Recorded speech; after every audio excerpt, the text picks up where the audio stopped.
everybody. I'm today's host, Latibule, also known as Dana, and we're thrilled to welcome you to the third and final day of this year's Sims Machinima and Animation Convention. Joining me is TheWhiteDeer, who you may know as Luana. We've been so excited to present this year's convention, and hope you've enjoyed the panels so far. Today we will feature 6 director panels, 2 animation panels, and 1 voice actor panel. While the past few days have explored projects grounded in reality, today marks a shift as we venture into a new dimension filled with gods, witches, dystopian societies, and even rabid children from your nightmares. Well, I don't know about you guys, but my curiosity is certainly piqued. So let's kick off day 3 with the first of our 2 remaining animation panels, starting with RAGINGKITTTYX.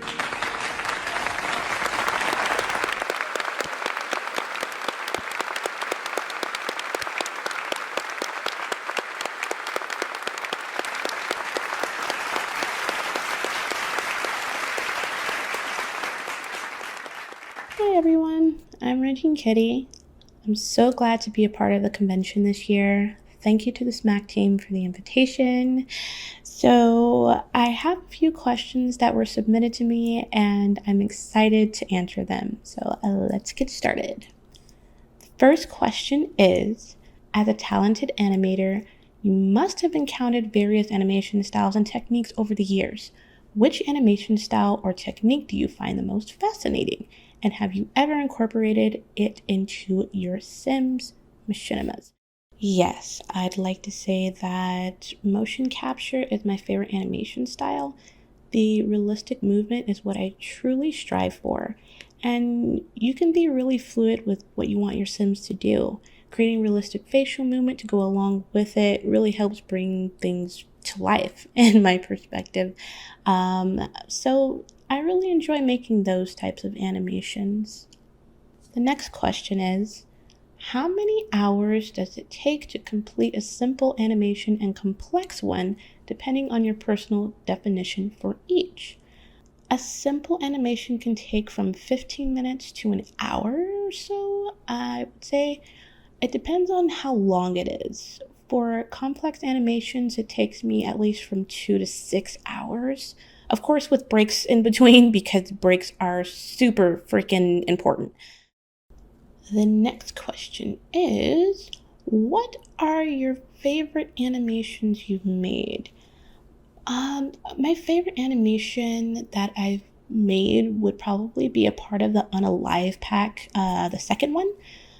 The animation where the subject slowly slides off of the table onto the floor, that one took me about 2 hours to make.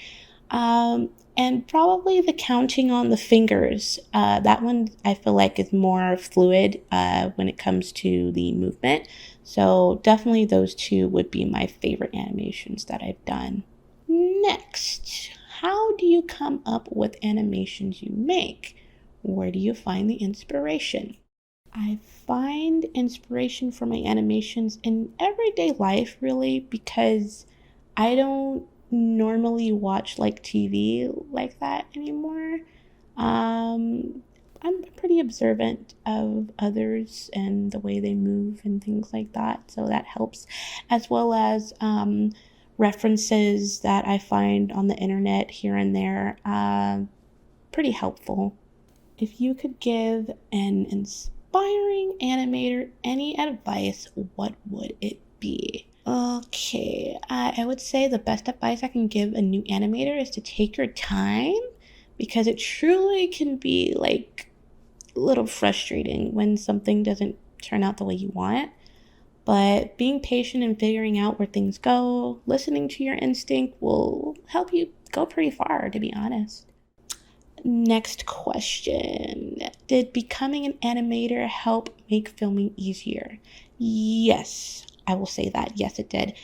Becoming an animator is a heck of a lot easier for filming, because there are some scenes for me that it just doesn't quite fit with some of the animations out there that are already brilliant animations, by the way. But sometimes it just doesn't quite work out with what I'm trying to tell in the story.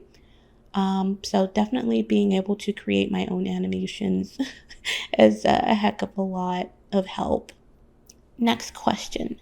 What would you say is the most tedious part of animating? The most tedious part of animating would be capturing realism. Like with manual animating, it could be pretty tough, but there are so many tools out there to help make things a lot easier. Big thank yous to the wonderful people who made rigs to make animating so much easier. Much appreciated. It definitely helps with my work. Next question. As writers, we face writer's block a lot. Do you experience the same thing as an animator? If yes, what do you get out of it? Yes, of course, there is a creative block for me at times. I do reach out to other creators who may need help, which of course help get my creativity gears going, you know what I mean? But yeah, it's pretty cool. On to the last question. What's your favorite type of animation to make? My favorite type of animation to make are probably ones that are more dramatic. Like, I enjoy making my Sims slap each other or interact in a silly way. It's all about having fun in this community and that, making the best of it. I want to thank you all so much for inviting me again. Have a wonderful day and be well.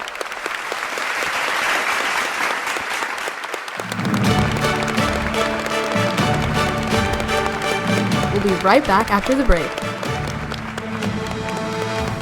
Coming up, OMNIISIM. And after, MISTAFILMS.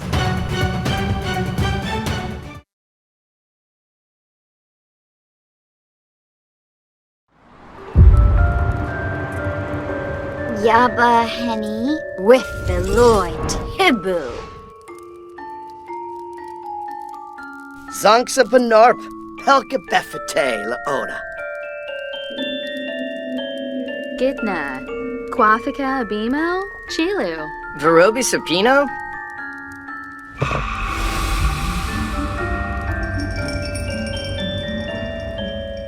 Dorne Barbamul Gensiba, Plas Quexel and Gao Jifa. Fro Lus Bokana Miranai Nova Asbuk.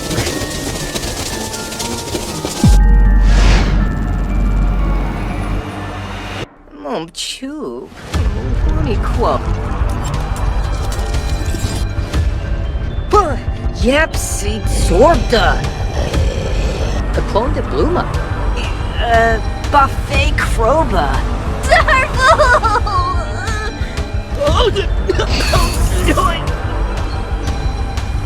Bounda. Hafuni Du. Sasuna. Monzo Ook. Blashu Organorg.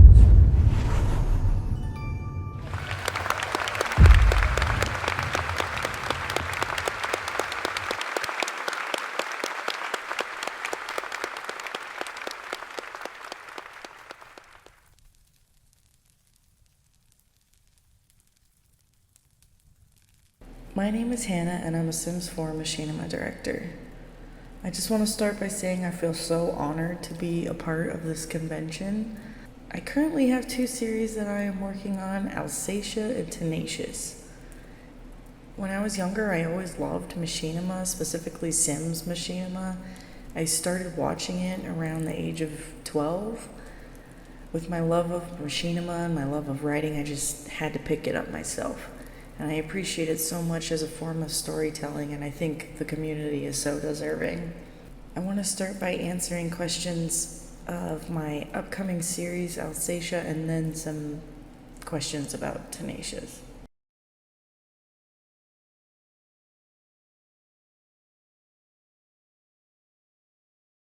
I think the most difficult thing is being limited creatively with The Sims 4, but working around that is also an exciting challenge. Like sometimes if I wanted, something that isn't in the game, I have to find a way to make it myself, which is both tedious and rewarding.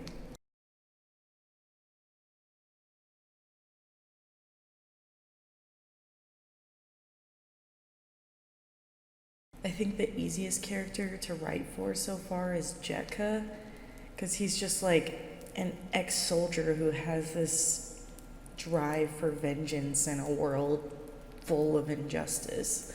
And I think he's so passionate and he has a leader's mentality that it kind of helps me to write, because I live vicariously through him and his experiences. And I know if I had experienced what he did, I would be just as passionate, I guess. The hardest would have to be Lyri, the goddess of injustice. She has a very small presence in the series, but she is an important piece of the domino effect that kind of eventually leads to this celestial war.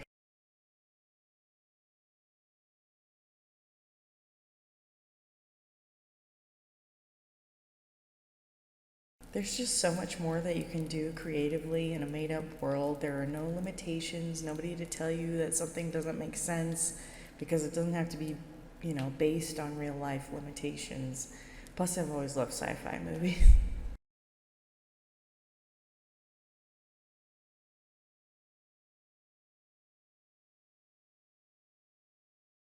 There are only a few characters based in cinema. Renford is based on Ethan Chandler from Penny Dreadful. Dorian is based on Cinna from The Hunger Games. And then Sebastian is based on Father Gomez from His Dark Materials. And other than that, they're all designed by me, but I will say they wouldn't look nearly as cool without the custom content creators that make all the amazing stuff I use in my series.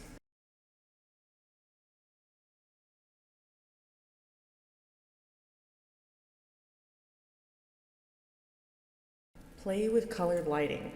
Also, if you do use CC, I highly recommend Nickname's neon tube lights. Those are primarily what I use for my lighting. You don't have to switch between build and buy and live mode to see what colored lights would look like, and they're super vibrant. Now I just want to show a small teaser for Alsatia.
And now I will answer some questions about Tenacious.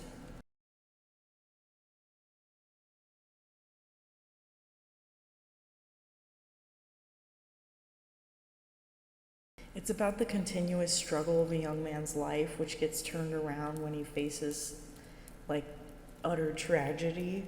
After going through some of the worst things someone could go through, he remains, tenacious in his search for a full life.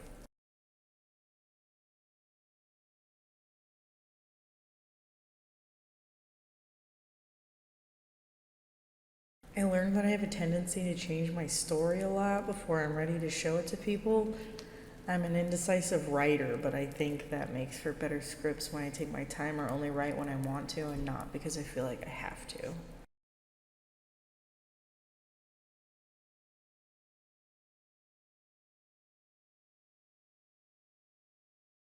As far as specific influences, definitely the movie Beautiful Boy and the show Euphoria. But other than that, a lot of my own life. I had a lot of people close to me struggle with drug addiction. It's basically something I grew up surrounded by. Thank you to everyone who created this amazing convention for us Simmers. You guys did an amazing job. Thank you to everyone who watches and supports us. Machinima directors and voice actors and animators and CC creators. It's awesome.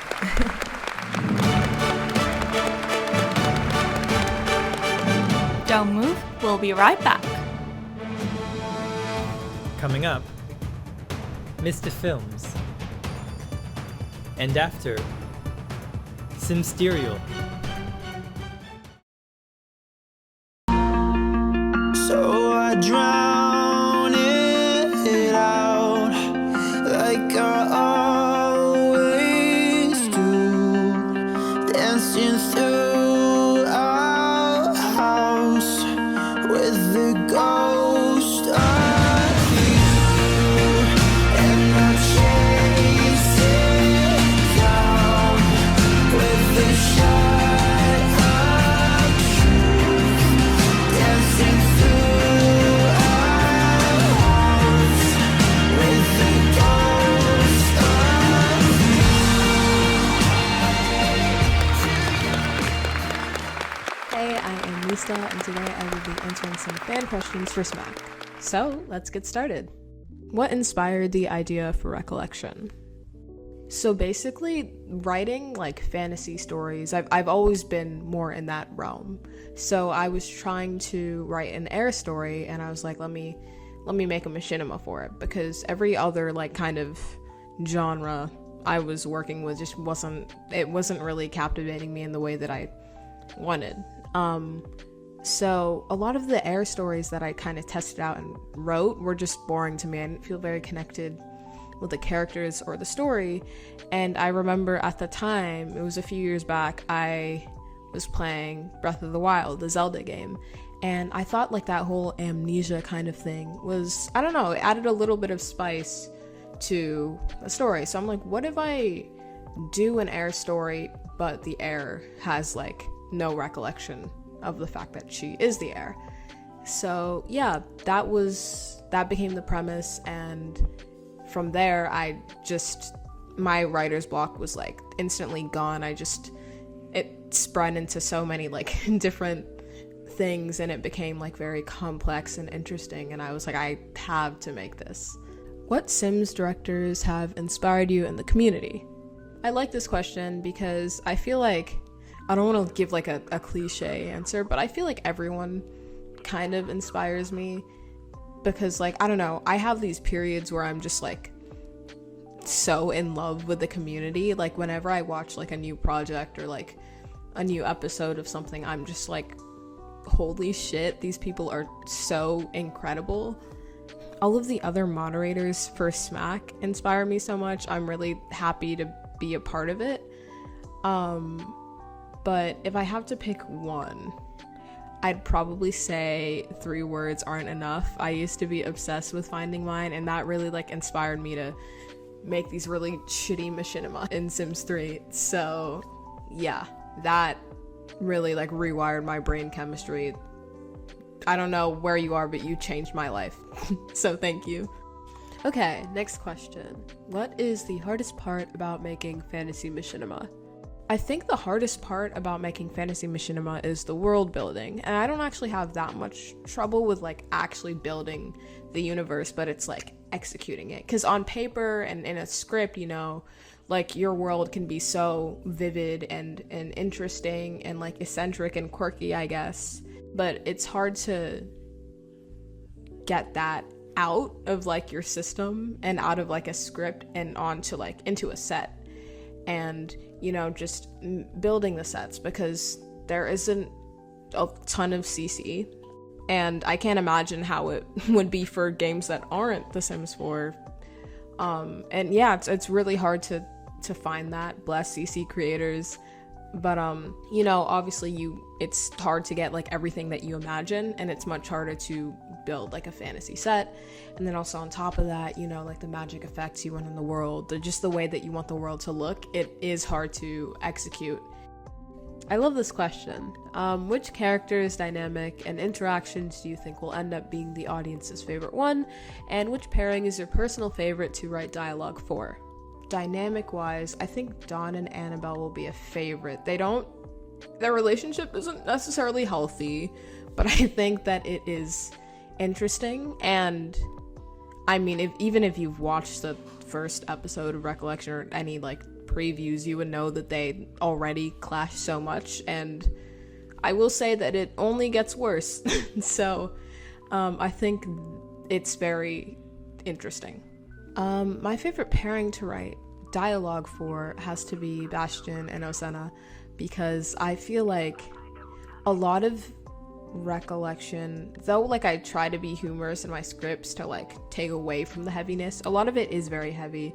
And Bastion and Osena, though they are like the villains and probably have the darkest conversations, they're so fucking unserious, you know? So it's just like I am literally like giggling to myself. I'm cheesing as I'm writing their dialogue, because it's just like it's so flirtatious and like seductive, and that's really fun to write. How do you cope with creative blocks? So for me, I feel like the best thing you can do is taking a break and just, you know, taking time to consume more media. I feel like we write about what we experience. We write about the worlds, and I feel like the world is your muse, you know, whether it's the real worlds or film or music. Really anything can inspire you. Anything can make you feel inspired. And if you're just like sitting down and racking your brain trying to find a good idea, I feel like that tends to not work. I think that, you know, it just step away, be present. And another thing is, although a lot of people don't encourage it, I feel like, and I'll get back to you like later in the 2 series process thing, but I feel like if you are working on 2 projects that are very different from each other, while it might be slower to make, you won't have the same burnout, because things will feel new and fresh. Because with me, for Recollection and Ghost Girl, it's like I work on one for a while, I get tired of it, and then I work on the other, and I have a period of just loving it and having so much fun, just because they're so wildly different from each other. Without sharing any spoilers, what can we expect from Recollection in the future?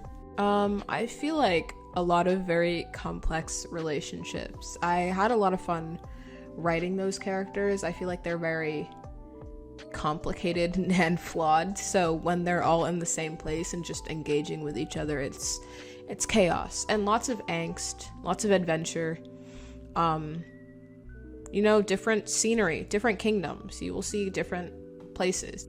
How do you find the music for your series? Well, for modern music, it's very easy for me because I listen to like a ridiculous amount of music on a daily basis, but it was a bit harder to get the more like magical sounding fantasy, like instrumentals or songs. For me, I kind of just get the vibe of my scene.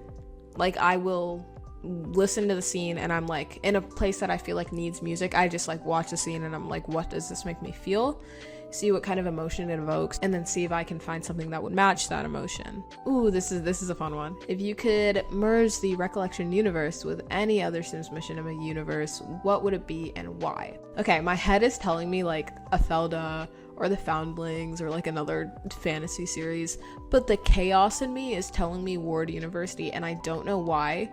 I just need it. Like, how will my characters interact with like fucking Ryan? Like, I just need to see it. I'm very curious. Is there a character you relate most to?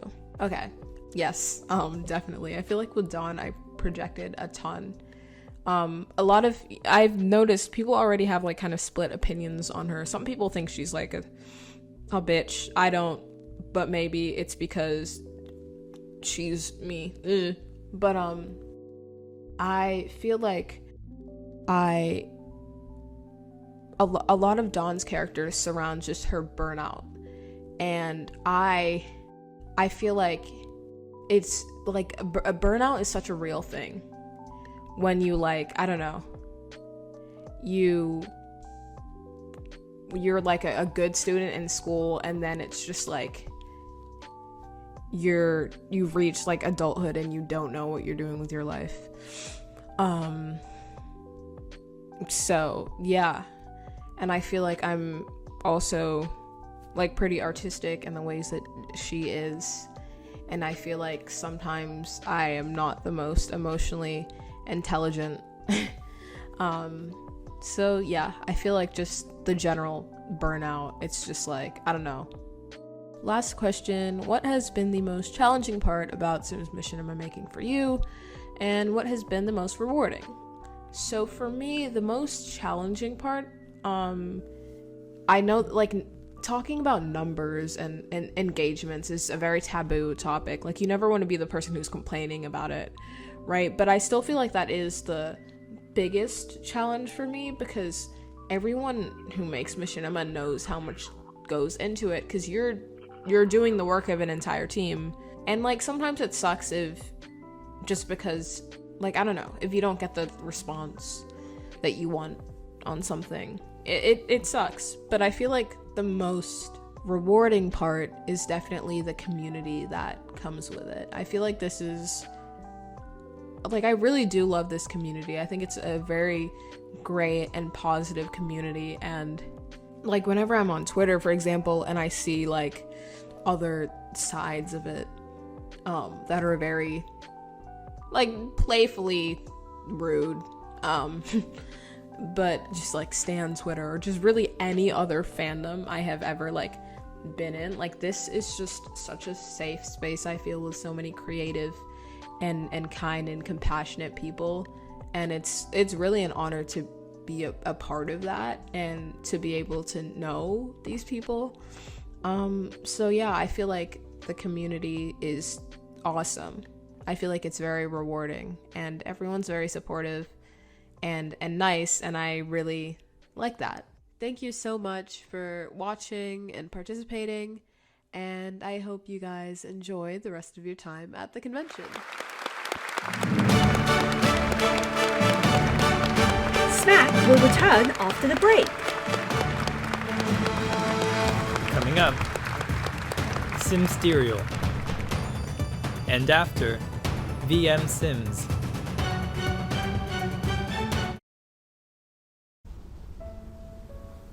Fabia. Travius. Maris. Terra. What will remain?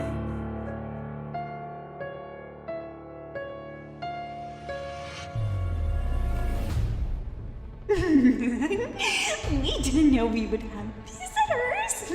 Our dearest friend. What do you want from us? Ruling over the land of alchemists who think they can compare to us. Sometimes I feel like I have no power at all. I was a bit disappointed that you didn't write to me even once. You're here. With your wife. You'll come visit me again soon, right?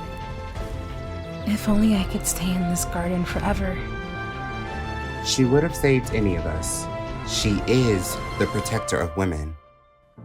Majesty, please, tell me what's bothering you. You're over 200 years old.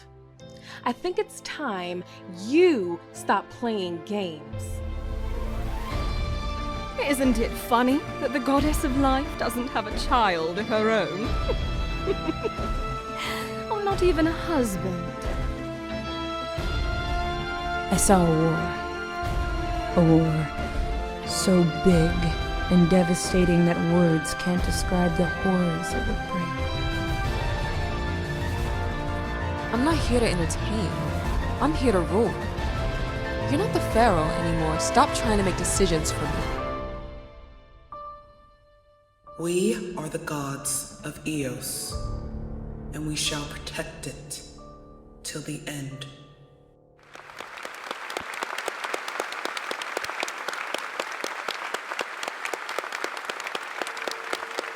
Hello SMAC viewers, so nice to meet you all. My name is Joanne, aka SIMSTERIAL, and I create stories within The Sims 4. Currently I am working on a Sims 4 voiceover project called Mother, and offline I write short stories and scripts, and I also work on low budget indie films as a sound assistant / writer. I do apologise if I sound weird, I am very congested at the minute. But without further delay, let's get into the questions. What inspired you to get into machinima making? Since I was a child, I've always been creating and writing silly little stories that never really went anywhere. But as I got older, I started watching a lot of movies, TV shows, short films, and from there I realized that I have an intense love for film.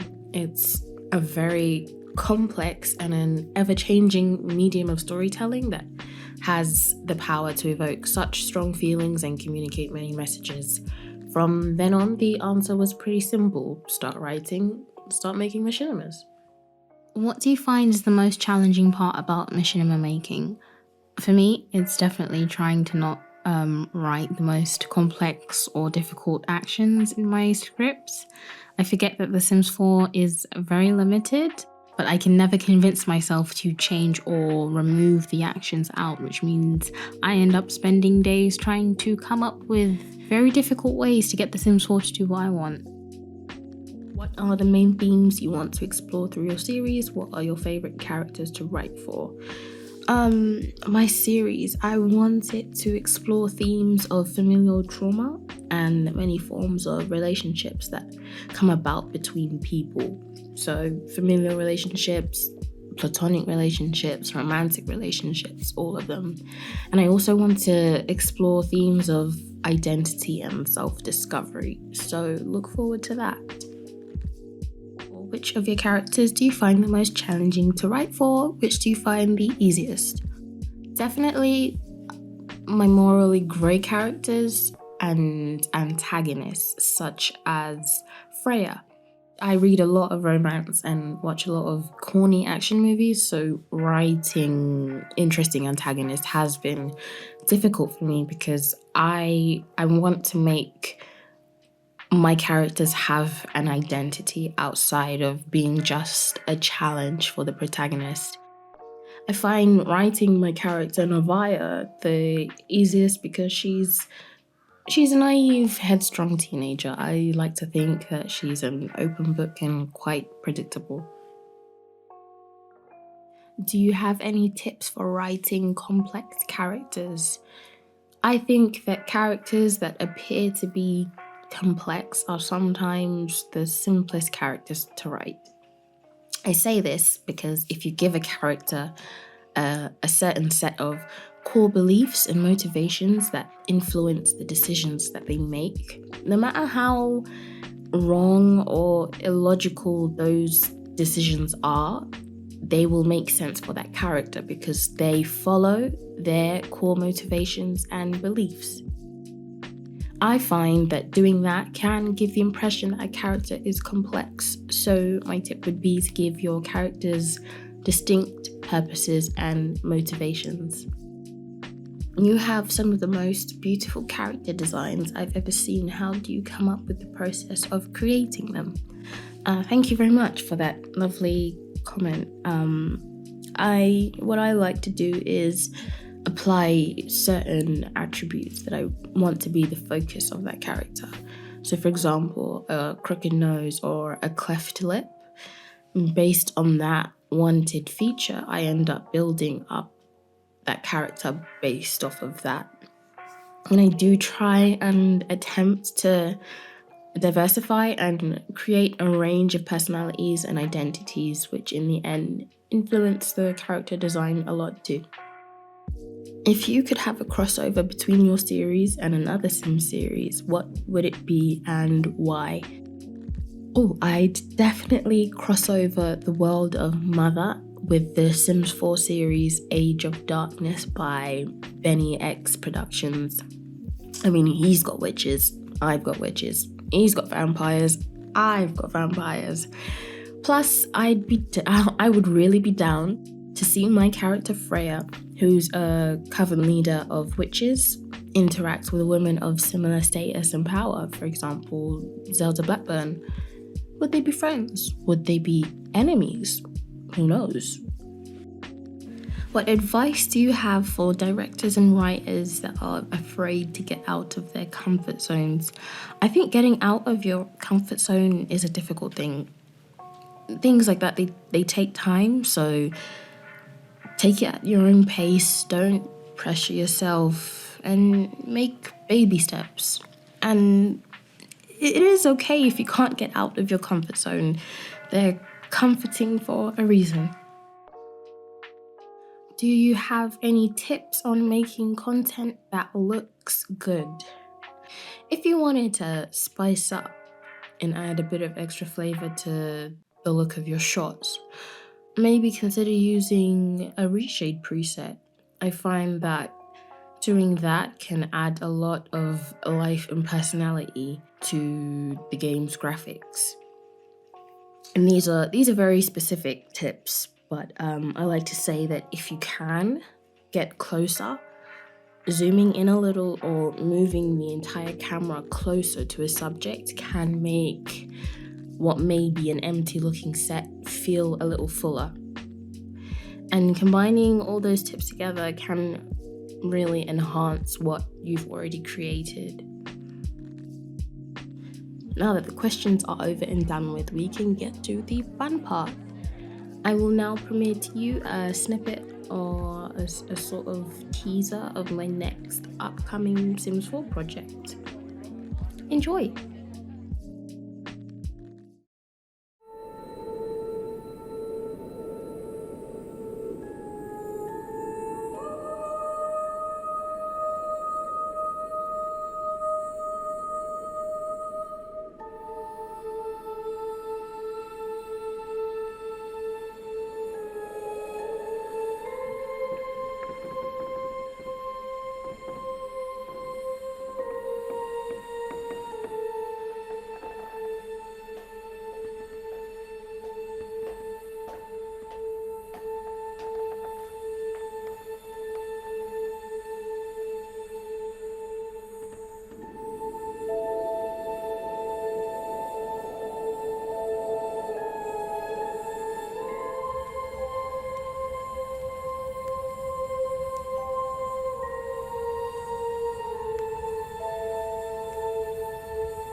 Hello again, and a big thank you to anyone that sent in questions for me to answer.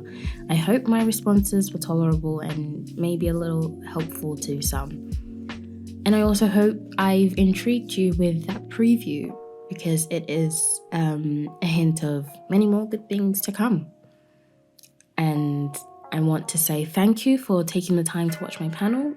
I've had so much fun participating in the second SMAC convention, and I think all Sims Machinima creators should join in. It's a really lovely thing for the Sims community that the SMAC members have created, and I hope it sticks around for a long while. And with that, I bid you all kisses and love. Goodbye.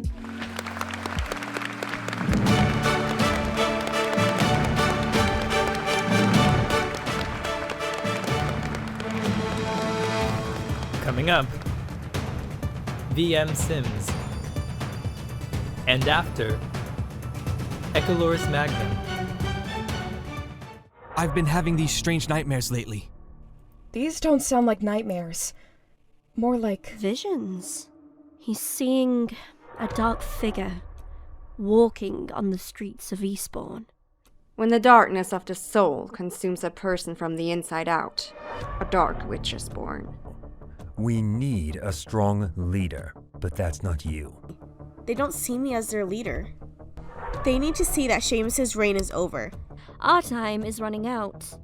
Ever since we lost our magical abilities, we are living on borrowed time. Hybrids are not affected by the grand ritual, Amaya. Wyndham won't lose his powers, and neither will I. On one hand, I am thrilled that you are back here. But it seems like bringing us back here was just opening a can of worms. The person you loved the most stabbed you in the back. You're obviously not going to be better overnight. You can't kill people left and right because they don't think you're fit to be their queen. This is what it takes to lead. Death is getting closer by the second. Even closer than you think.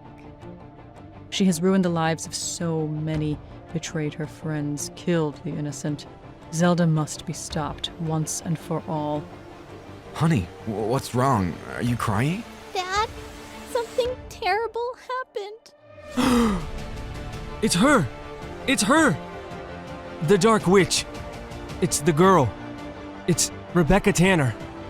It felt like I wasn't in control of my body. I'll take care of this.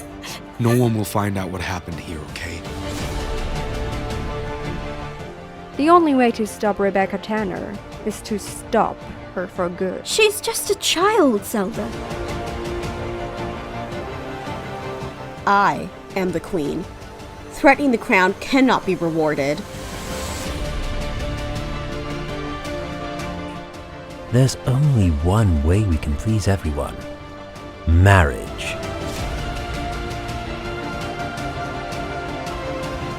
Once the darkness awakens in the soul, it starts to eat you up slowly from the inside. And then it takes control. And the person once known is gone. Forever.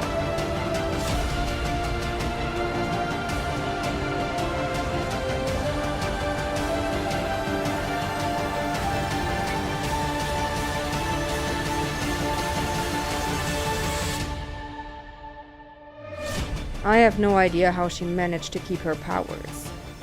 But I have a feeling that we will not like the answer when we find out.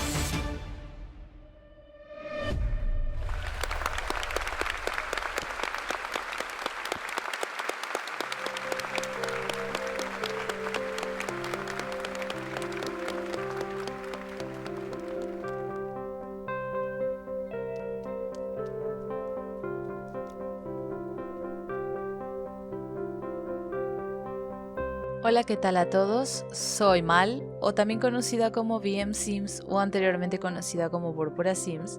Soy una creadora de machinimas y animaciones, aunque en esta ocasión voy a hablar de animaciones y voy a responder también las preguntas que algunos de ustedes me han enviado.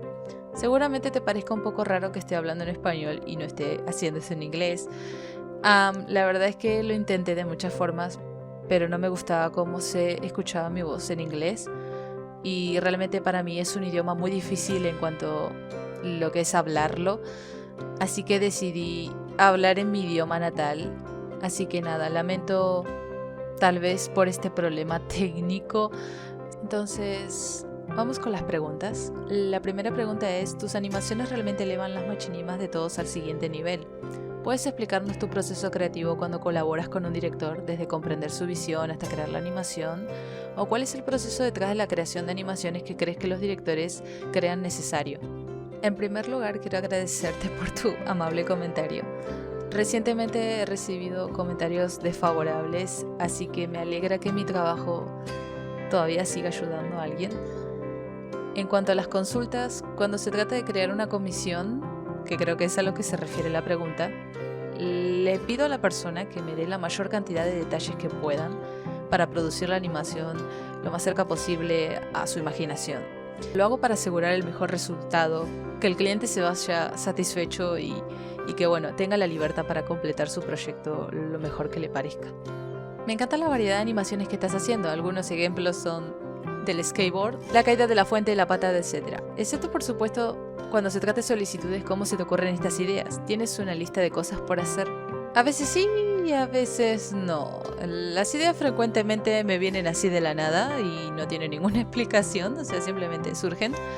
O a veces cuando estoy leyendo o viendo una película y pienso que sería interesante replicarlo. A veces también durante la filmación, cuando estoy haciendo alguno de mis proyectos, veo que falta X animación y pienso, necesito hacer esto, debería estar en mi juego. ¿Cuál es tu parte favorita y menos favorita de hacer animaciones? Mi parte favorita de hacer animaciones es que poder tener la capacidad de recrear ideas que tengo en mi cabeza y hacer que mis proyectos, o no sé, los proyectos de otros, sean más auténticos y sean más fieles a los que uno imagina. Mi parte menos preferida, supongo que lo mismo que dije, y sé que suena muy contradictorio, pero bueno, cuando comencé a hacer animaciones me empecé a esforzar demasiado y me empecé también a ser muy perfeccionista. Entonces, y quería hacer cada animación para cada circunstancia, lo que hizo que el proceso de filmación fuera tedioso y largo, al menos para mis proyectos, porque estaba produciendo más de 100 animaciones por episodio, lo que requería mucho tiempo y paciencia.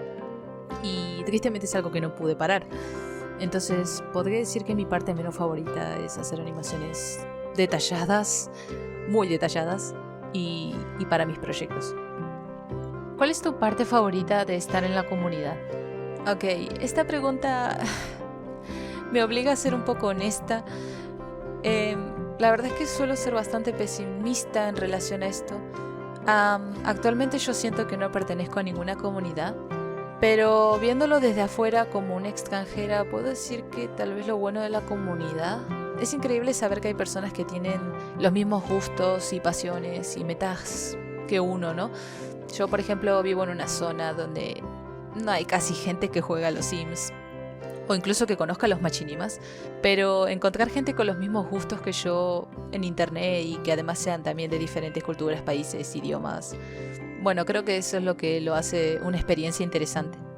¿Qué te inspiró a empezar a animar? ¿Es algo que quieres hacer como carrera en el futuro o es solo un pasatiempo?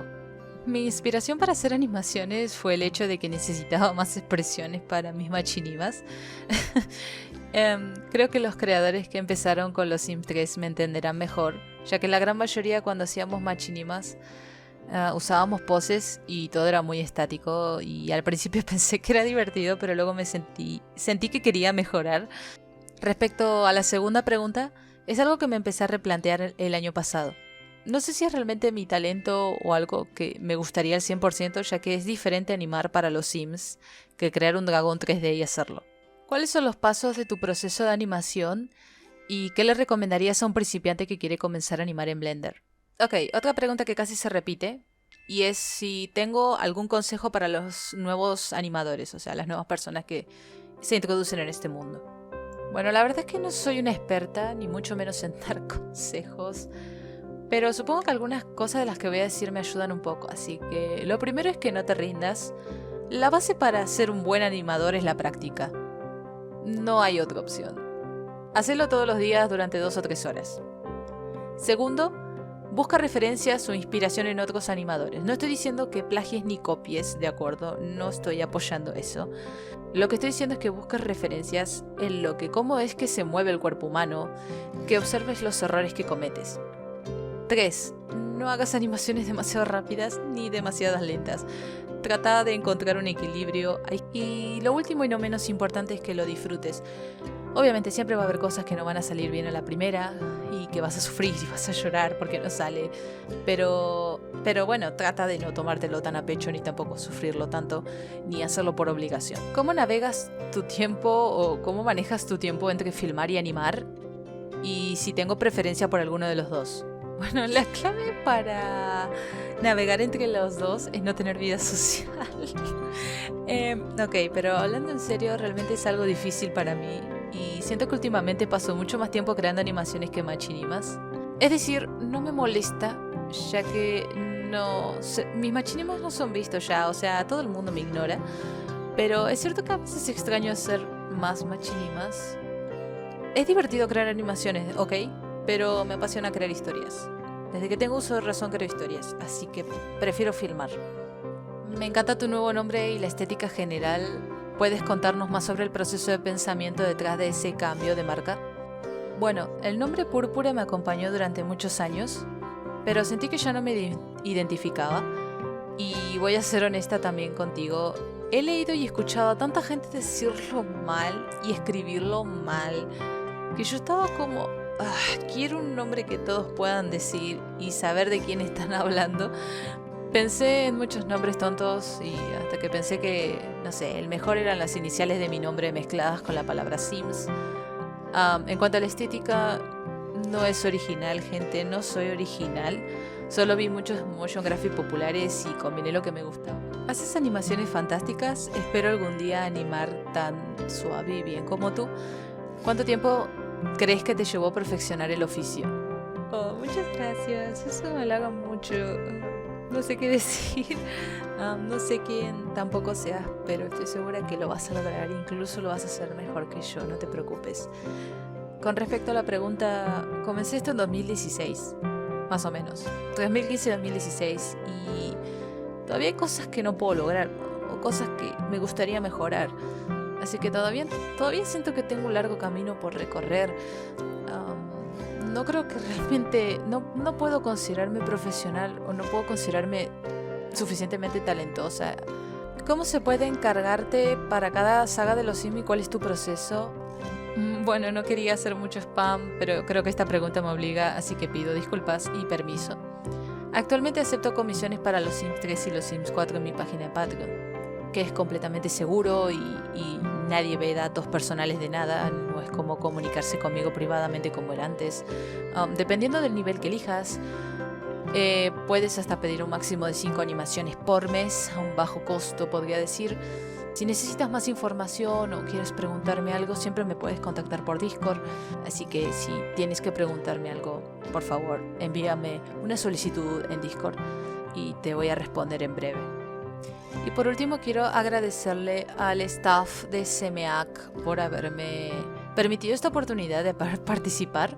La verdad es que fue una experiencia divertida y también le agradezco a todas las personas que me enviaron sus preguntas por haber mostrado su interés en mí y en mi persona. Así que muchísimas gracias también por darme esa oportunidad. Y pues nada, fue un gusto haber participado de este evento y nada, muchas gracias.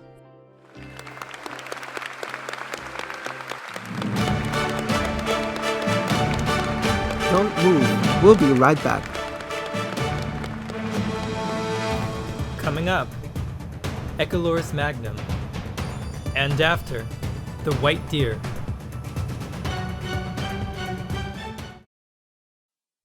Forgive me, Elena. The last thing I want is to frighten you.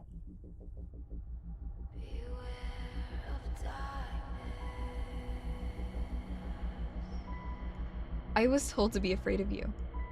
That you were going to do awful things to me and wanted to hurt me. You don't belong there, Elena. I know you felt it. That loneliness.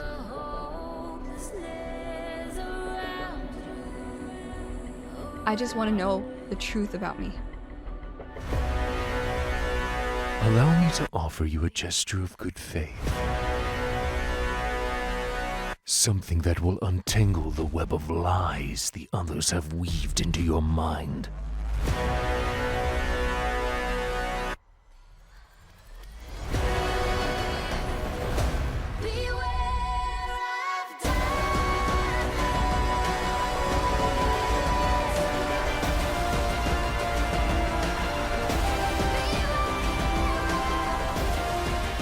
Just as they have used us, they used you.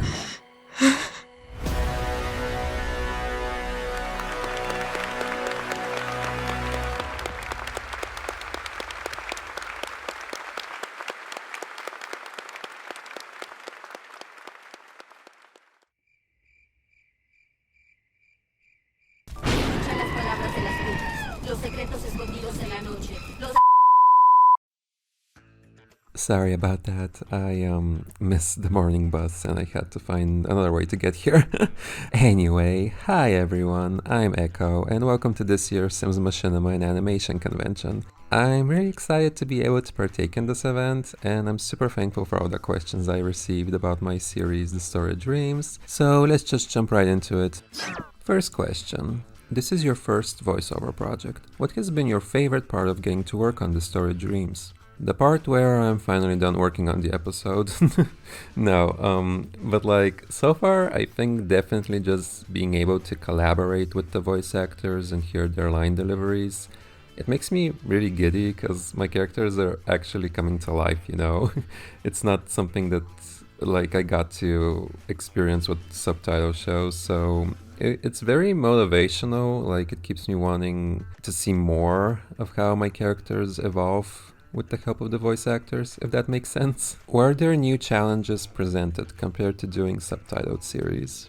Actually, the whole reason The Story Dreams is a voiceover is in fact because I wanted to challenge myself and see what other people in the community were dealing with. I had a need to try stuff I haven't in the past, like really step out of my comfort zone, and well, it's been a struggle, I'm not gonna lie. I discovered I absolutely dread the audio editing process, which makes sense because I guess it's mostly stuff I never had to worry about before and I'm still getting used to it. Sound effects in particular make the editing journey a tedious one for me since I can't always find the ones I need or I have a hard time setting the perfect volume.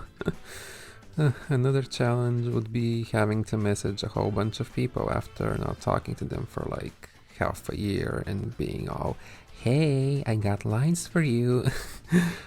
I know I mentioned earlier that I love having to work with voice actors now, but I'm an anxious mess of a person, so in the back of my head I'm always like, fuck, what if they dip on me? Nothing is stopping them.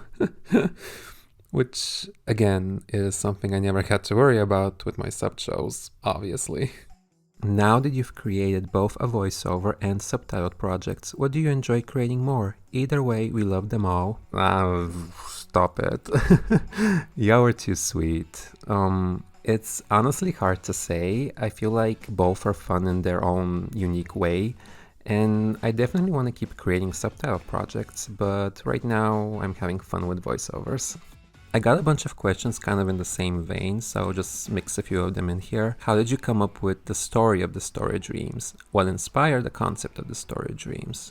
The premise of The Story Dreams is so cool and unlike any machinima I've seen before.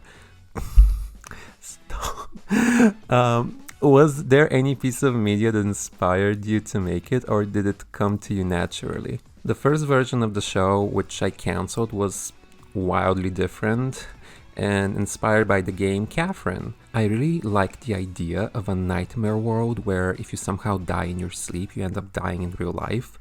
So I took that and threw in elements from Teen Wolf, because that's what I was ironically watching at the time. Don't ask why, please. I still liked the Catherine dream world aspect, but I needed to revamp everything because the old version was not something I resonated with anymore. So the new version somehow ended up being an amalgamation of The White Lotus, Infinity Train, Life is Strange, and I guess you could say this one trip out of town I had in like 2015. I kind of dip my toes in all types of media and, sprinkle in some real world experiences. So yeah, why did you decide to bring back a couple of the old characters from the original story? Even though I no longer had any attachment to the previous high school setting, I still liked certain characters. I wanted to bring back most of them, but ultimately just ended up creating a whole different cast because I just didn't want it to be a big group of people this time. Madsen and Ramona are the only ones I technically brought back, and they bear some similarities with their original counterparts, but they are also so wildly different. So I guess technically I didn't bring back anyone, I just borrowed a few names and traits. A fun fact is that Fana was never actually shown in the first episode, but was mentioned like twice by different characters. And I thought it would be fun to just bring back that character that never had a face to begin with. How do you balance creating content that is entertaining for your audience while also staying true to your creative vision? I don't think I do that, to be honest. At least not consciously, I think. I just kind of make whatever I feel like making. I would really just advise anyone to just do their own thing, march to the beat of their own drum and all that. Sooner or later, people who will appreciate what you do will show up, I guarantee it. One of the many things I love about your new series is its excellent representation. Do you find it integral for a story to have adequate representation? Why or why not? I do, because a lot of us who don't really fit into what's deemed as normal, in quotation marks, don't really have as much stories and characters that cater to us. It gets kind of annoying when there's dozens of heteronormative and predominantly white stories out there in the media that are so glorified, like, hello, there's so many other people from all walks of life that exist too. I think it's important for us to support the sort of thing we want to see more of, so I try to include as much representation as I can in my stories in a respectful and tactful way. I don't want to pat myself on the back though, because I feel like I'm doing the bare minimum, and just for my own personal peace of mind most of the time. The world is full with so much hate, and I get more and more fed up the older I become, but just being able to see characters that have the same identity, have their stories treated with care and integrity, gives me hope, and maybe one day that could be my story too. So yeah, I hope that wasn't too much of a corny answer. I'm kind of feeling like I'm preaching to the choir here. I mean, most of us are minorities in the Sims community as far as I'm aware, so I don't know. What motivated you to come back to the Sims community? Do you regret your decision? I was just bored, to be honest. I'm bored. Why does this low-key sound shady though? Is there something I should know about? Why on earth would I regret my decision? Jokes aside, no, I wouldn't say so. I was just kind of stuck indoors when the whole Panini hit in 2020, listening to different music and just imagining how cool it would be to be able to use it in Sims Machinima like I used to. It made me feel very nostalgic, and I didn't really have much else going on at the time. My other hobbies had started to bore me, so I felt like it was the perfect time to jump back into it. Are there any directors that come to mind that you wish would make a comeback? The amount of times I remember a Sims show and I try looking for it only to discover that the director deleted their videos or their entire channel is just so sad. But from all our retired talents, 3 immediately come to mind. Saltpepper Sims 1408, MZ Raspberry, and VMARS Gilmore Girls fan. I would love to see what they would create now after so many years, but if a comeback is not on their bucket list, I just know they are slaying in other fields, and I just hope they're living their best lives. What has been the most rewarding part about being in the Sims community? You can't ask me that and not expect me to say something cheesy like the friends I made along the way. And I mean, you'd be right, because I have met some of my best friends for life for Sims Machinima, and overall, so many wonderful and talented people whose work I absolutely admire and I'm always eager to see more of. Additionally, it's just so heartwarming to know my content has made some kind of impact on others. I sometimes get comments about how people consider my old videos a big part of their childhood, and somewhat recently, a person shared that they met their best friend through the comment section of one of my videos years ago, and stuff like that just blows my mind. I can't even put into words how much it means to me. And that will be convenient because I am out of time. I need to return to the fiery pits of hell now. Thank you so much for listening to my yapping, and I hope you enjoy the rest of the convention. Bye bye. We'll be right back after the break. Coming up, TheWhiteDeer. And after, CC5.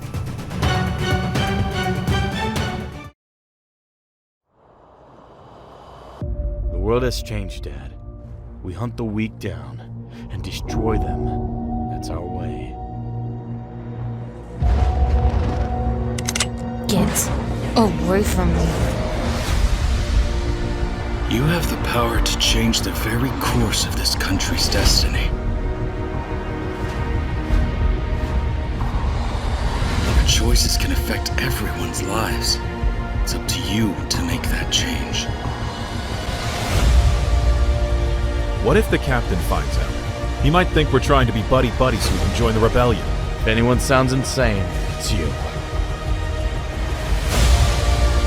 This isn't going to be good. You could be killed. Ready? Yes, ma'am. All right. No going back.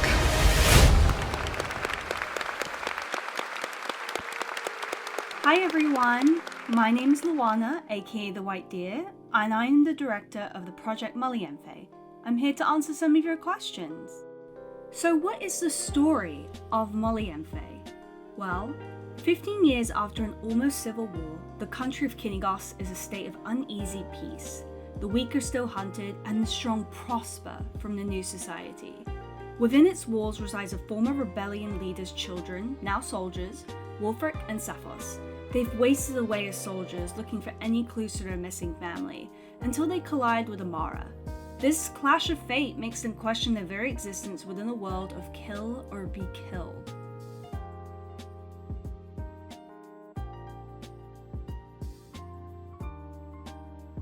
The series' premise and world first developed in 2013, as me and a friend, Herbalwhite120 as some may know her as, were going to create it as a collab project. Her being in charge of the filming and creating the actual Sims, and me writing the story and creating the characters' backstories, personalities, as at the time I was in a Sims-free phase. We ended up both dropping the project at the time as life just kind of got in the way, and I would go on to create other projects, as one being the marked ones that carried the spirit of the original project. I had her blessing to continue with the idea and one day bring Mullienfe to audiences, which is how the Mullienfe you know now came to be. My inspirations for the story came from media such as the Hunger Games movies and books, Divergent movies and books, and also the concept of a dystopian world. And what would happen if people who had different blood types were treated differently? Similar to how in Divergent people would go to a different faction, a theme that was shown both in the Marked Ones and Mullienfe.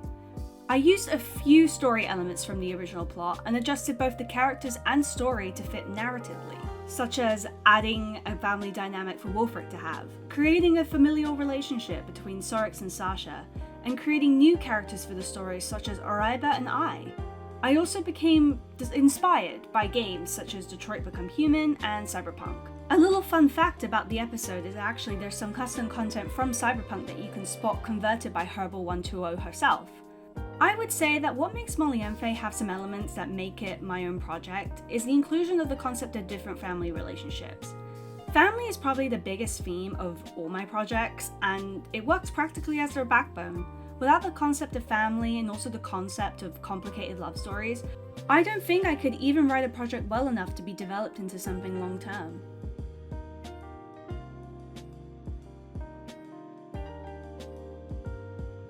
As I stated before, family is a big theme of the show, and one of the most important ones is Wulfric and Cephos.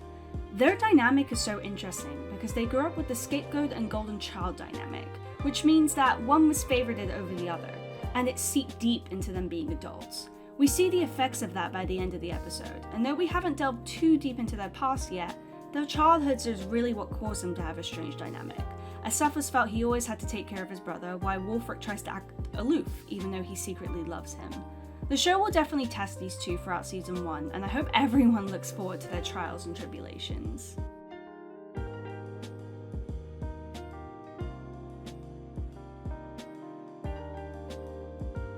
I would say the easiest project to write for so far has been The World of Molly and Faye, and the series that deal with dystopian subject matter. I've always struggled with shows that deal with a more realistic scene setting, such as going to college or going to high school.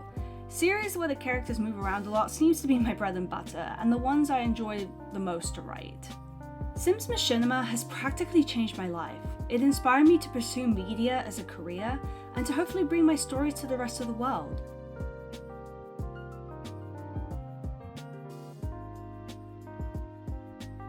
Machinima has taught me that creativity is limitless. As long as you're motivated to do so, you can create anything you want to, and it will delight so many to see your passion for your work.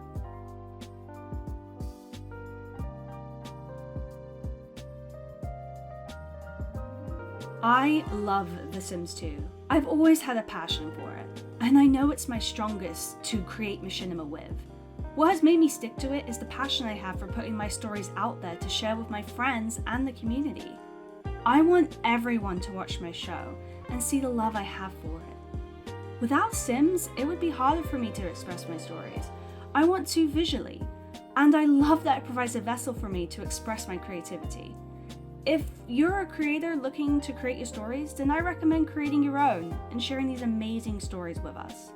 I don't think having a passion for stories can really fade, and I know that passion is really the driving force behind any machinima, regardless if it gets finished or not. And that's all the answers I have for you today. Thank you very much for your time and for your questions. Stay tuned for the rest of SMAC, and I hope you are all having a great time. Bye guys!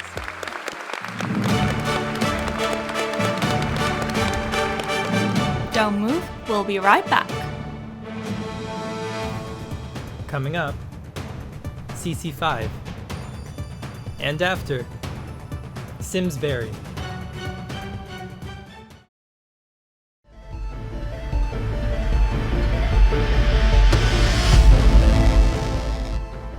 A man on a quest. Perhaps he's found one. Nothing, I should think. It's already done. Your faith honors me, and the memory of those that came before us. I suppose you're right. I just hope we're prepared for what's out there.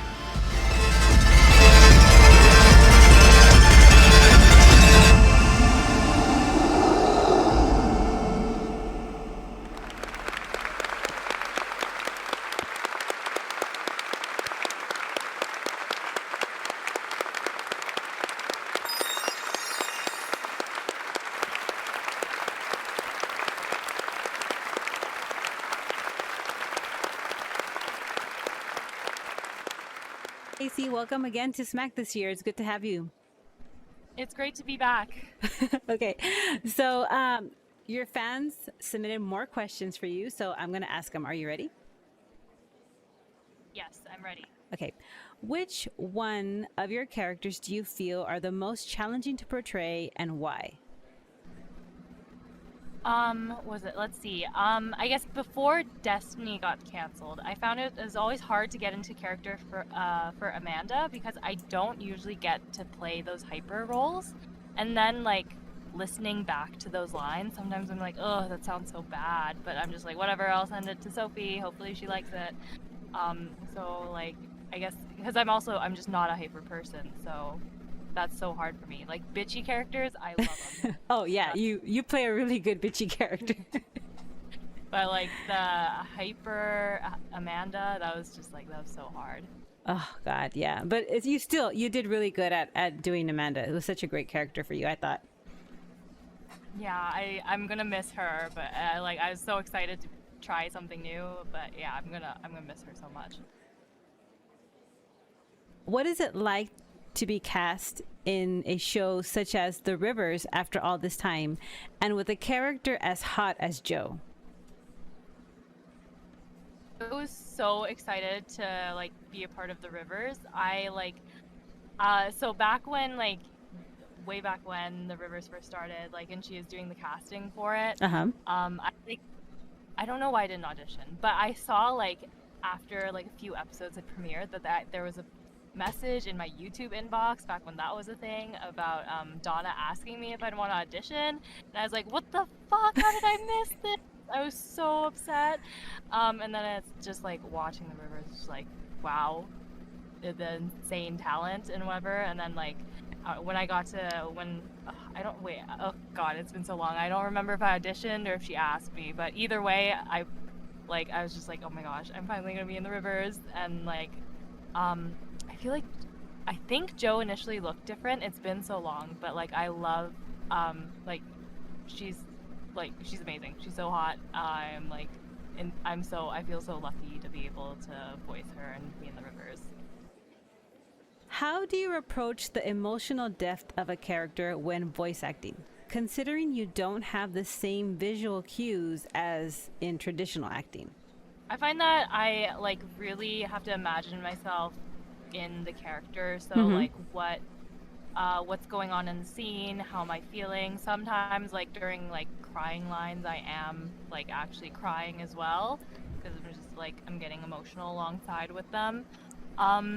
I feel like I don't do any traditional acting, like I'm not like a theater person or anything. I only do like voice acting, which is still like acting, but it's like I've never had the traditional acting experience, so I just kind of sit in my dark closet and just imagine as best I can how to feel when I'm reading the script. I mean, honestly, I thought you had like background in acting because you do so well in your character, so I mean, I'm surprised like that you don't have background, but like your voice acting is incredibly great. Yeah, no, it's all like I think at one point, like I have for sure on my YouTube, I think they're like unlisted, but I had like over 300 auditions. I feel like just doing all of those auditions helps get better at acting. Yeah. So next question. You've been such an icon voice actor in the Sims community for these years. Is there still any type of character that you haven't had the chance to play that you really want to explore? I guess with Amanda, I got the chance to play hyper characters, but I feel like I would love to get the chance to play more hyper characters. I feel like I usually get like a lower tone, like just I like a deeper voice, like bitch, or sometimes I'm a shy girl or something like that. I feel like I've fit into that stereotype. Sometimes like a lot of the times I'm blonde when I'm the opposite of that in real life. So I feel like I've explored those. I just don't think I've gotten really like the hyper characters. I think that's it really. I think I'd love to try more hyper characters, but I also like listening to me be hyper, I'm also like, ew, that sounds wrong. So it's do it more, but do I also think I fit it? No. Well, you never know, like maybe one day you'll get to like try it again. So I mean, I really thought like when you did Destiny, I was like, wow, this is so different. It was like a different role for you, and I think you really did good. So like hopefully another casting call with a character like that, and hopefully you get it. Like I'll totally watch if you get that like those kind of parts, because I think you do so good in them. Oh, thank you so much, Penny. Okay, so some of the characters you play are very vastly different. How do you get into the mindset of playing them? Was it usually? I kind of so for me, for the bitchy characters, I'm already a bitch, so it's just very easy. It's just like I have to find the tone for whatever like that character is. Like Tori is different from who's another bitch that I've been playing lately. I'm just thinking of like Cece from Partners in Crime. Well, like they've got like, so I like do something else to like get into the voice. But then I feel like, I guess I have to like, depending on the character, I have to do something to get, I guess, like if I hyper Amanda, I have to like hype myself up. Mm-hmm. If I'm, that's easy for me. Yeah. And then like if I'm a shy person, I just have to like, I need like quiet for like a couple minutes, and then I'm like, okay, I can be shy. I'm a shy girl. I'm quiet. Like, yeah. So I just need something to, like, I just have to hype myself up or be super quiet or just naturally bitch to get into the mindset. So you've played a lot of characters. So which character have you played that's most relatable to you? I feel like definitely Emily Overlooked was super relatable at the time. Like I was super shy and quiet and stuff. So Emily was very relatable back then. I feel like she's still relatable now. I love her. I love Emily. What was it? Spotlight Elise. She was surprisingly relatable for me. Like, I feel like she's also like at that time where I was starting to like become more outgoing. So then I was like relating to her. And then I love Lori. I love being a bitch, so I'm always relating to her there. I love being mean sometimes, but not like publicly, just like, you know, quietly to my little group of friends. And then who else? I'm sure, like, I'm positive I've really even Calypso, I probably relate to her. Like, sometimes I'm like, I'm just being stupid. I'm like, stop it. Just like Calypso's so stupid sometimes. Oh gosh. And speaking of Calypso, this goes to our next question. So how do you feel playing Calypso for the last time?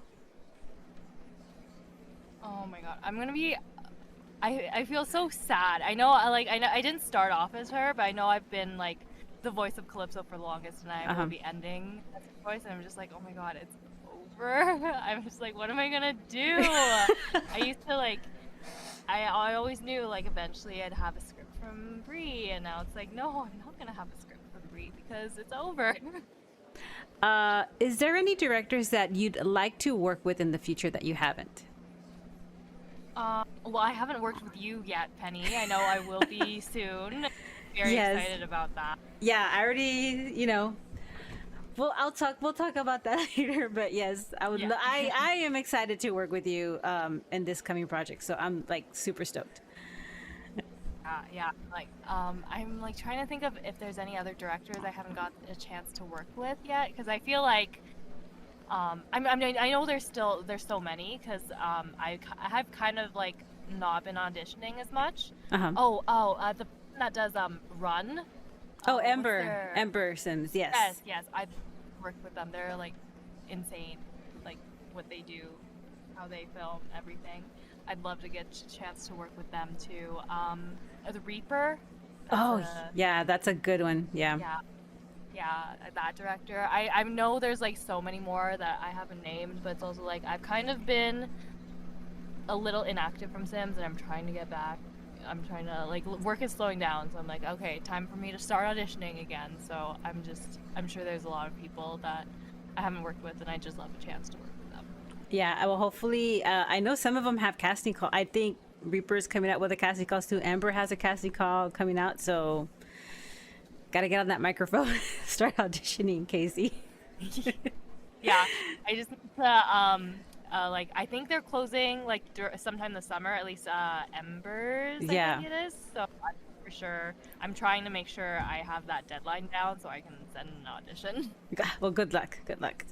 Okay, so this leads me to my last question, and this is like a very popular one. So it'll be the Kiss, Marry, or Kill, and it'll be between Lori, Calypso, or CC. Oh, well, Cece's dead. Cece's dead. Did I do this last year? Did I kill Calypso last year? She's so lucky that Cece's in this, because Cece's dead. Yeah, because this year, you know, you're not killing Calypso. She gets to live. I think I don't think I want to marry Calypso, so I'll just kiss Calypso once and then I'll marry Lori. Lori would be interesting to marry. I mean, you always be on your toes, you know? Yeah. And then I think we would have great, we just should talk, I think, together, and it'd be great. Yeah? Well, those are all the questions I have today, Casey. Thank you so much for joining us again this year on SMAC. It's always an honor and like so much fun to sit down and talk to you. Thank you for having me again. I'm so glad to be here, and I can't wait to watch the rest of the convention. SMAC will return after the break.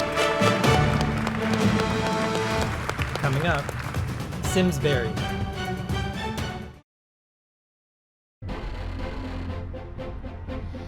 Till we go down. Beatrix knows. It's now or never.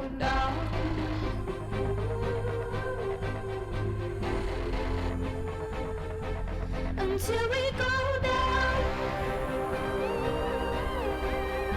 This baby should be able to take you to the city. Until we go down.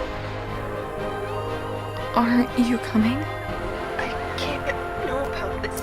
Rose?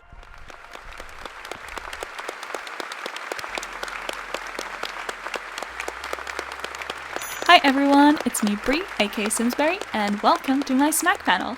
Thank you so much for submitting your questions. There are so many of them, so let's just jump right into it.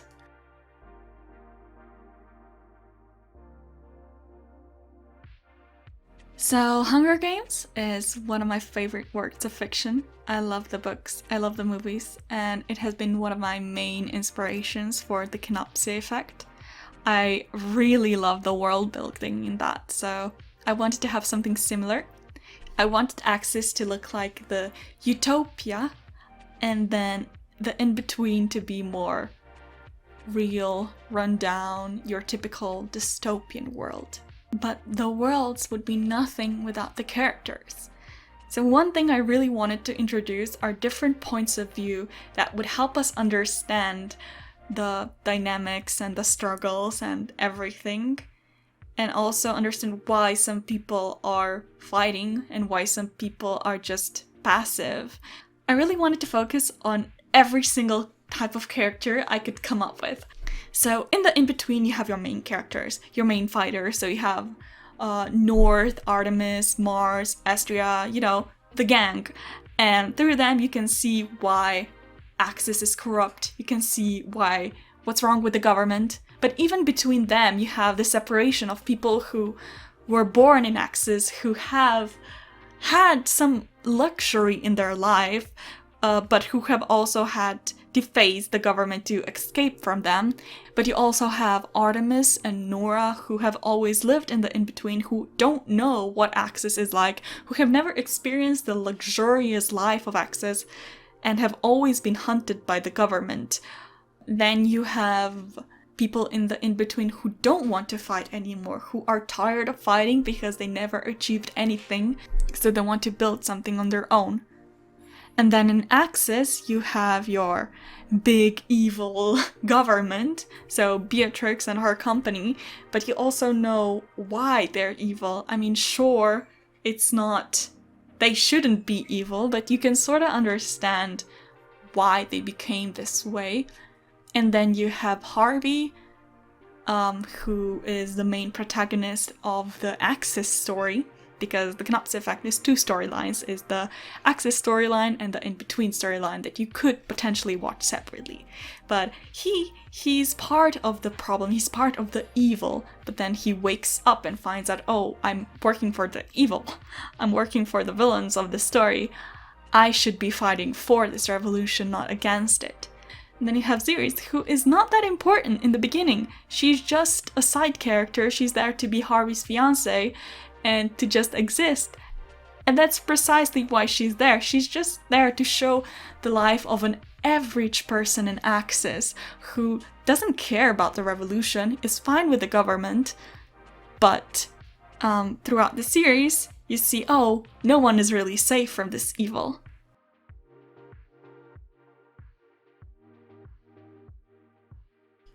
I honestly don't know.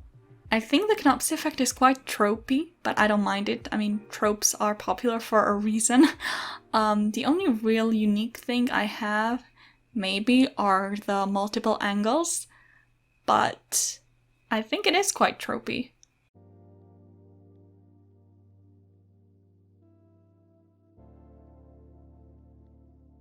I think sci-fi is a lot more forgiving when it comes to ships, just because so many extreme things are happening and characters are gonna react in extreme ways, so that will bring them closer together, drift them further apart.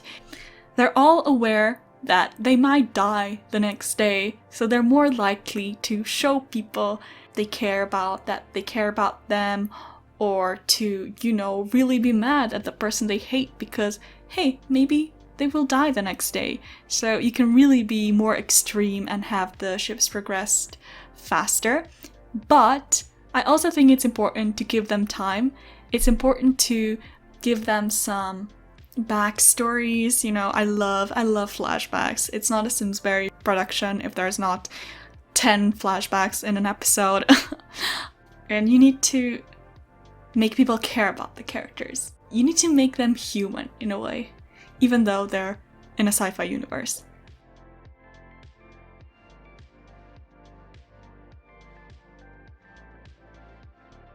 So I used to want to please everyone, and that's not the way you should create stories. You should create them for yourself, and that's something that I've discovered and that I've adopted over the course of this series. I'm making this series for myself. I'm creating something that I would want to watch. Whether or not this is something the other viewers are going to enjoy, that's up to them. But first and foremost, I'm making something that I want to watch. But sometimes I see that the audience are reacting to a character way differently than I was expecting, and I try to sort of push them to think the way I'm thinking. But usually I don't really change the story because of the audience, except one time. And that was the Nora and Mars scene. If you've seen the Knopf's effect, you know which scene I'm talking about. Honestly, I just didn't like that people were shipping them, and I wanted to give them everything they were hoping for, but make it terrible. And honestly, I'm really happy with how it turned out because it has caused so much drama and a lot more character development for other characters that weren't involved.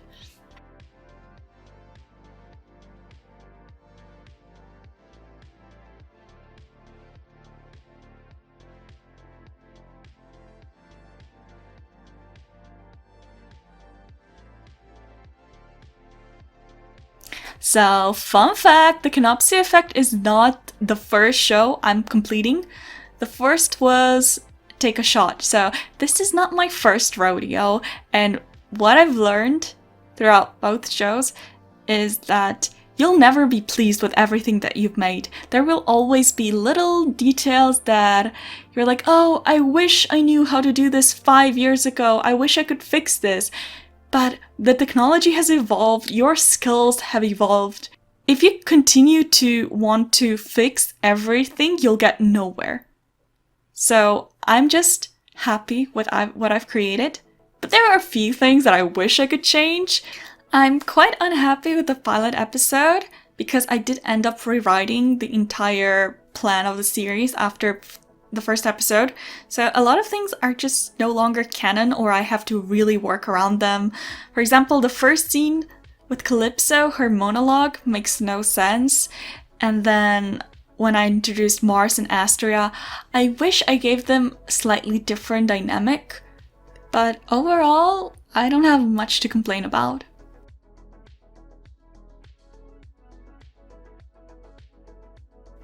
I don't really want to work on another series, I want to watch them.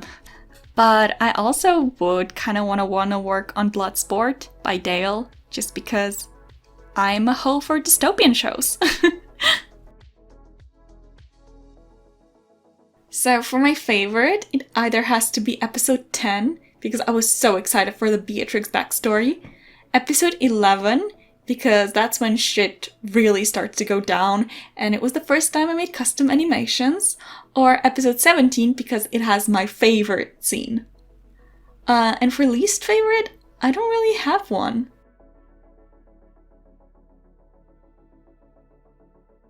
I think at the beginning it was Astria, and then Mars, and then I started hating Mars, and then I liked Mars again, but now he doesn't speak much.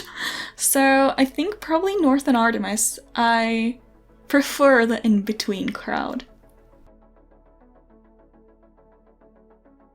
I think probably Vega, because she likes fashion. I like that. She's very friendly. I hope I'm friendly, and she likes to fangirl about beautiful women and men, and I do that too. Well, that's something I won't tell, because that would be a spoiler, so you'll just have to wait and see who ends up staying alive. But I'm just gonna say that I've had so many versions of the Knopfse effect that every character has had a death scene written. So I'm really excited to explore new sets and new character designs, because in the Knopfse effect you have two styles. You have the boring, rundown, clothes and in between, and then you have those white, extravagant, polished clothes in axis. But I want to have something fun, vibrant, a little bit of crazy, play around with all the cast items, and in Gods of Eos, I'll finally be able to do that. And yeah, I'm also excited to work with so many new voice actors. I love all of my voice actors for the Knopfse effect and for Gods of Eos, and yeah, I'm just excited to work with more of them. But yeah, this was my panel. I hope you liked it, and yeah, I'll see you around.